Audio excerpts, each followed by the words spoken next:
আপনার নাম? আমার নাম তপন নাথ, আপনার বাড়ি? পশ্চিম জলফা গর্জনতলী। ও, এই যে আপনার পাশে ওনার নাম কি?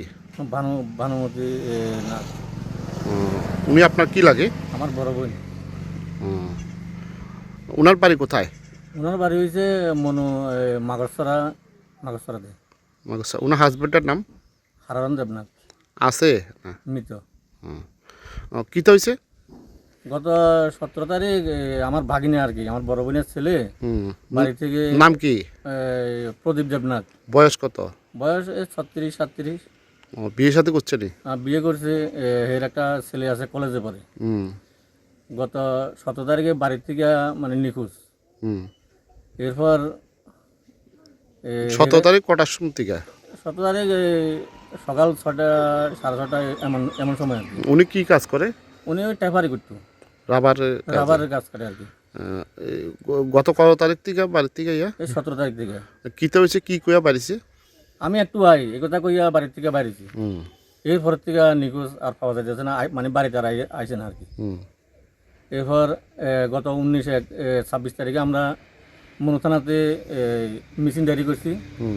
এখন পর্যন্ত থানা থেকে কোনো রেসপন্স পাইতেছি না।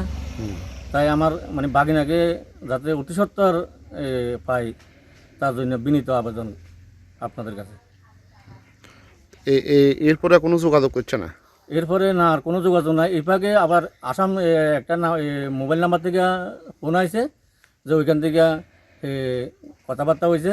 ওই যে লোকটা ফোন করছে ওই লোকটারে 1000 টাকা মানে ইয়ের ভাড়া, ওই ট্রেন ভাড়া লাগিয়া গুগল পেতে পাঠানো? গুগল পেতে পাঠানো হয়েছে। তো এরপরে টাকা ঠিকই গেছে। আর এখন পর্যন্ত আর মানে কোনো আর খবর নাই। আমার বাগিনারও আনানো, আর ওই লোকটার কিন্তু ফোন নাম্বার আছে আমার কাছে। তো আপনার ভাগিনার ফোন নাম্বার এখন চালু আছে নি? চালু নাই, এখন ফোন করলে সুইচ অফ দেখায়। আর ও যে নাম্বারে ফোন করছে ওই নাম্বারটা? ওই নাম্বার আমার বাগিনার কাছে মোবাইল নাই, ওই নাম্বারটা থেকে ফোন করছিল। ওই নাম্বারটা চালু আছে? এটা না, এটা সুইচ অফ দেখায় এখন। তো আপনার কি মনে হইতেছে? আমার তো মনে হচ্ছে এখন কীটা করতাম, এখন কীভাবে আমার বাগিনারে মানে খুঁজা পামো, কীভাবে পাই। এই কারণে আমি ত্রিপুরাবাসী এবং আসামবাসীর কাছে বিনীত আবেদন করতেছি যে এই খবরের মাধ্যমে যেন আমার বাগিনাকে মানে ফিরে পাই আর কি। আমি ত্রিপুরার মাননীয় মুখ্যমন্ত্রী মহোদয়ের কাছে বিনীত আবেদন করতেছি